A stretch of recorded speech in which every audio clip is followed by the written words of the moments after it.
Hello and welcome, I'm Ankit Ruteja and you are watching Tech It Out. This week, our focus is on defense technologies. We tell you about Russia's new hypersonic missiles. We show you how the US-made Patriot missile defense system works and how powerful it is.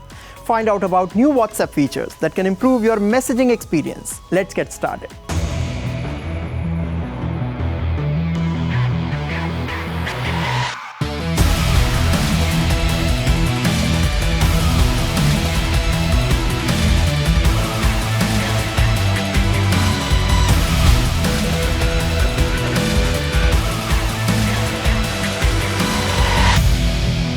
Russia keeps demonstrating its advanced technologies and high-tech weapons. It has an edge over most of its rivals when it comes to military hardware.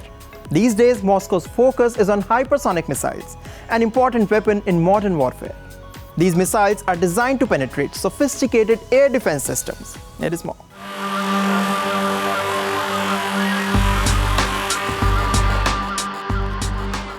Russia fired hypersonic missiles at Kyiv a few days ago.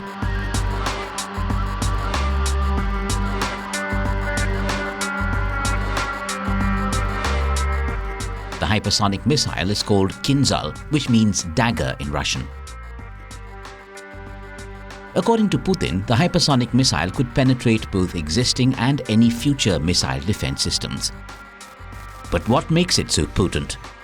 The Kinzhal is said to be able to travel at 10 times the speed of sound, therefore it's called hypersonic. It is an air-launched ballistic missile that is capable of carrying nuclear or conventional warheads. The hypersonic missile has a reported range of 1,500 to 2,000 kilometers while carrying a payload of 480 kilograms. It could reach speeds of up to 12,250 kilometers per hour. Russia claims one of these missiles got through Ukraine's air defenses. It destroyed a US-built Patriot surface-to-air anti-missile defense system, an American model recently deployed by Ukraine. The armed forces of the Russian Federation launched a concentrated strike with long-range air and sea-based high-precision weapons at the points of deployment of the armed forces of Ukraine, as well as at the places of storage of ammunition, weapons and military equipment delivered from Western countries. The purpose of the strike was achieved. A high-precision strike by a Kinzhal hypersonic missile system in the city of Kyiv hit a US-made Patriot anti-aircraft missile system.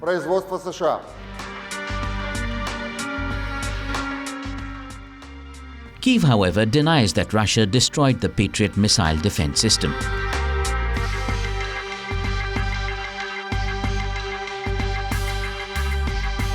Previously, the ability of Patriots to intercept Kinzhals was only theoretical. Hitting 6 at once would suggest it could be a reliable defense rather than just a lucky shot. Russian President Vladimir Putin has frequently described the Kinzhal as proof of next-generation weapons that can take on NATO. And what you should also know is that the Kinzhal is not Russia's only hypersonic weapon.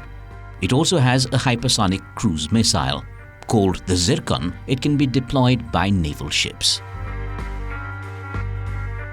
Russia's hypersonic missiles could be powerful and deadly, but it is believed that the Patriot missile system could give it a tough fight. It is considered to be one of the most advanced US air defense systems. Up next, we show you how the Patriot defense system works and if it can knock out Russian hypersonic missiles.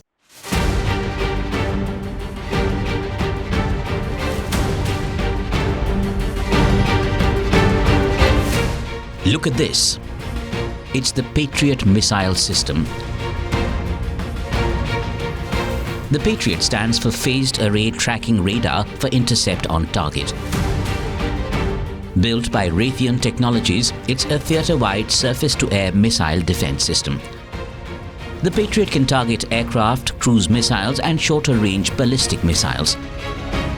It's considered one of the most advanced air defense systems in the US arsenal.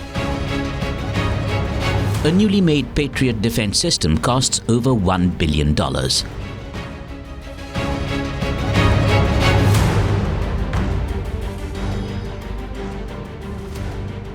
The Patriot is a mobile system that usually includes powerful radar, a control station, a power generator, launch stations, and other support vehicles.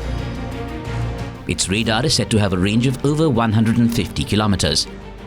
The system has different capabilities depending on the type of interceptor used. The PAC-2 interceptor uses a blast fragmentation warhead, while the PAC-3 family of missiles uses more advanced hit-to-kill technology. It's not clear what kind of Patriot systems have been given to Ukraine, but it's likely that Kyiv has at least some of the newer PAC-3 CRI interceptors.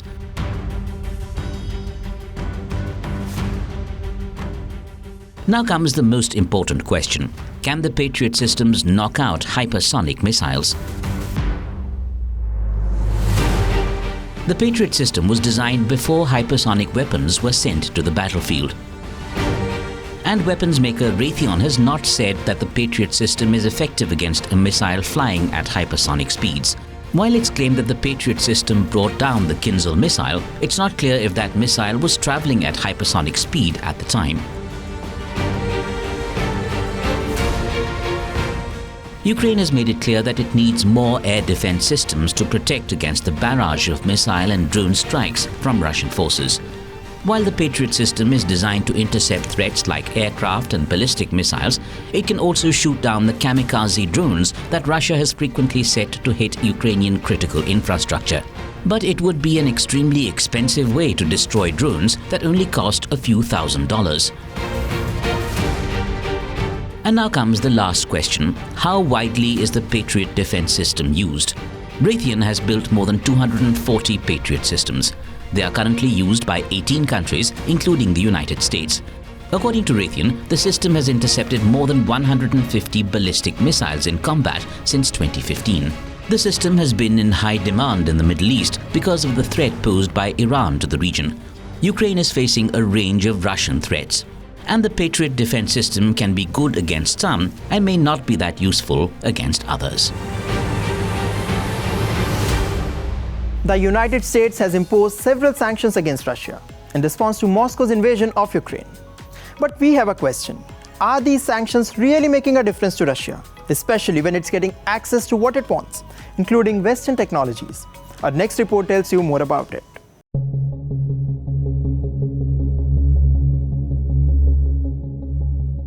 The United States has imposed several sanctions on Russia. It has put limits on Moscow's access to weapons, computer chips, aircraft parts, and other products that are needed to fuel its economy and the war against Ukraine. But it seems the US-made technology is flowing to Russia despite sanctions. Let's start with the latest report. According to a media report, millions of dollars worth of aircraft parts manufactured by industry giants like Boeing, Airbus, and others were shipped to Russia last year. More than 5,000 shipments of aircraft parts were sent to Russia over a period of 8 months in 2022. It included products from simple screws to an expensive aircraft engine starter. US-made aircraft parts worth $14.4 million were sent to Russia during those 8 months. Parts worth $8.9 million are described as being manufactured or trademarked by the US plane maker Boeing. What's more concerning here is that the supply channels to Russia have remained open despite Western export restrictions and manufacturer bans. According to Russian customs records, at least $2.6 billion of computers and other electronic components flowed into Russia during 7 months in 2022. Products worth $777 million were made by Western firms. Let's break it down further for you. Intel products worth $457 million arrived in Russia between April 1 and October 31 last year. An obvious question here is, how is it happening amid sanctions? It's been discovered that the trade is happening via third parties. Various companies have managed to bypass the restrictions. Certain shipments are being made possible by illicit networks. They are shuffling goods through a series of straw buyers that are located often in the Middle East and Asia. Reuters has even identified a galaxy of obscure importers and exporters. Shipments of semiconductors and other technology continue to arrive in Russia from Hong Kong, Turkey, and other trading hubs. And we have an important question to ask here. What is the United States doing about it? Let's shift our focus to an app that most of us use daily. I'm talking about WhatsApp. The company keeps adding new privacy features to keep messages, media, and other important information protected. And not to our surprise, WhatsApp has now given its users an extra layer of protection to secure their chats. Here is more. WhatsApp has come up with a new privacy feature. It's called Chat Lock. The new privacy-focused feature lets users lock individual chats on the application. Locking a chat takes that thread out of the inbox and puts it behind a new folder. The locked chats can only be accessed with a password or biometric like a fingerprint. It also automatically hides the content of that chat in notifications as well. Now comes the obvious question: how can you access this new feature? Open the chat that you want to lock, go to Chat Info, and you can find the option called Chat Lock. Tap on it, protect it with a biometric feature, and there you go. You can follow the same process to lock group chats as well. And here is how you can view these locked chats. Go to the Chats tab and slowly pull down on the inbox. You can find the locked chats folder at the top. It can be unlocked using the same biometric feature. The purpose of the new feature is to let people protect their private and confidential conversations with one more layer of security. WhatsApp already has several privacy-centric features such as one-time view, disappearing messages, delete for all, and end-to-end encryption. Well, WhatsApp is known for introducing new features at intervals. I just told you about Chat Lock. But did you know WhatsApp is also working on another useful feature that could make your messaging experience better? Watch this report to know more.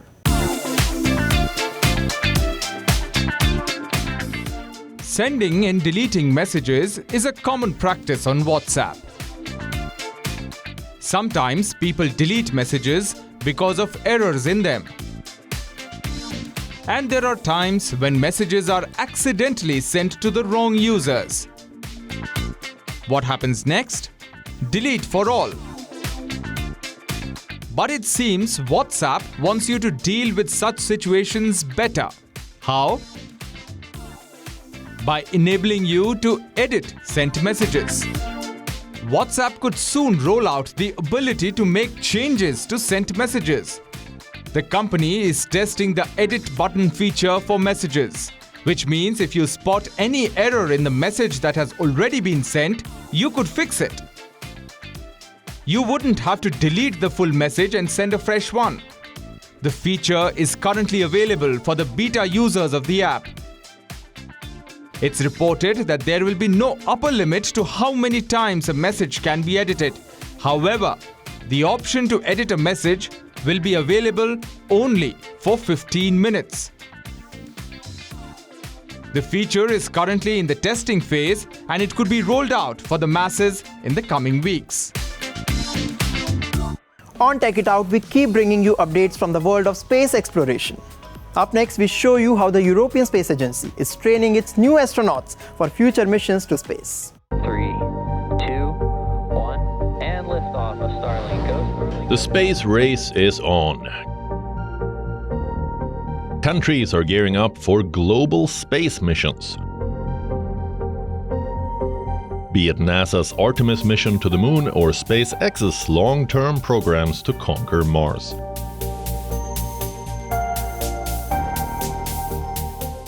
Now the European Space Agency is training its next set of astronauts. They include Europe's first disabled astronaut recruit, British former Paralympian John McFall. And two women, Frances Sophie Adenot and the UK's Rosemary Coogan. These women symbolize another greatly underrepresented section of the European astronaut universe. Clearly, ESA is aiming to bring diversity to space travel. All 5 astronaut candidates have previous experience in different scientific fields, such as astronomy, physics, neuroscience, or medicine. Interestingly, Europe's new astronaut candidates have begun basic training at ESA's facility in Germany. The candidates will be trained for around 12 months at the European Astronaut Center. They will learn vital skills before they're sent into space. As part of the training, candidates are expected to learn about space programs and exploration, space systems, spacewalks, and survival training. We only started basic training 1 month ago, but still it was very intense, and we started having some lectures so that we get more familiar with this new environment we're working in. So lectures about ESA programs, European programs and European missions, space missions, and we also had biology lectures, theoretical as well as biology practicals. We also had some briefings about the use of the pool, which is the neutral buoyancy facility, where we'll be training for our EVAs, and it's very fascinating for me. European Space Agency says candidates will be trained to the highest level of standards in preparation for future missions to the International Space Station and beyond.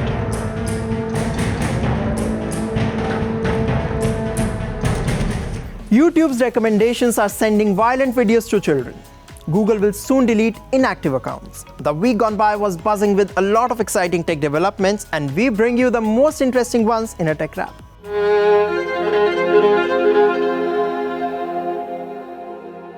On a sunny street in Hiroshima, tourists look around. Instead of seeing a bustling riverside, they face a scene of horror with burning bodies and rising flames. What they are seeing is part of a virtual reality tour that allows people to experience the city as it was before, during, and after the atomic bomb attack on August 6, 1945.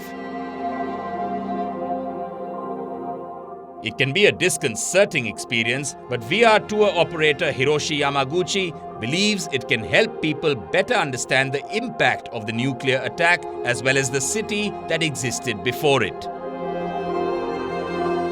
The tour begins at what is now the Hiroshima Park Rest House, which was being used by the Fuel Rationing Union at the time of the bomb attack. Yamaguchi's company, Tabimachi Gate Hiroshima, worked with archives from the city's Peace Memorial Museum, a local newspaper, and the testimonies of survivors to create segments of VR imagery for 5 stops around the Peace Park.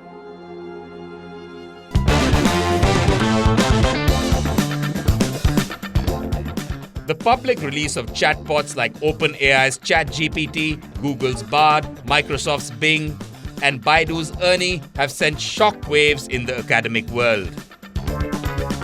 As the field of AI continues to advance, experts are now dwelling on a new question. Will artificial intelligence put math teachers out of work? Cutting-edge artificial intelligence systems are pushing the boundaries of human mathematical capabilities. These AI tools have the ability to generate essays, create images and videos, and even solve mathematical problems. Mathematicians, however, aren't fully convinced. So AI is not going to replace me in the short term because AI still can't reason. So the difficult, effortful thought that we do as mathematicians do every day, AI still cannot do very reliably.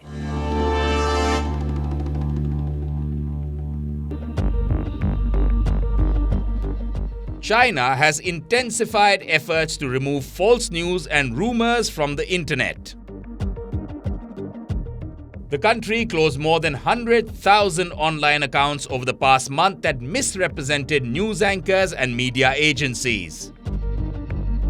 The cleanup effort comes as China and countries across the globe grapple with an onslaught of fake news coverage online. The Chinese government has regularly ordered sweeping measures to scrub the internet of content that is found to be inappropriate and offensive.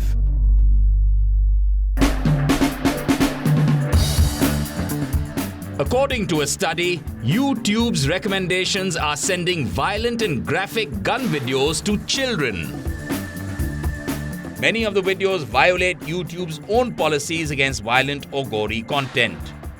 The findings show that despite YouTube's rules and content moderation efforts, the platform is failing to stop the spread of frightening videos that could traumatize vulnerable children or send them down dark roads of extremism and violence. Like TikTok, YouTube is also one of the most popular sites for children and teens. Both sites have been criticized in the past for hosting and in some cases promoting videos that encourage gun violence, eating disorders, and self-harm. Critics of social media have also pointed to the links between social media, radicalization, and real-world violence. If you have not used your Google account for 2 years or more, you will lose access to it. Google will start deleting inactive accounts from December 2023. The policy change only applies to personal Google accounts. Google has started sending multiple notifications to users regarding the same. Twitter also has plans to remove accounts that have been inactive for several years. According to Twitter, it is important to free up abandoned handles. Well, that's all we have for you in this episode of Tech It Out. We will continue to bring you exciting inventions and updates on the latest gadgets. I will be back soon. Until then, keep watching WION World is One. And yes, don't forget to follow us on social media. For now, it's me, Ankit Oteja, signing off.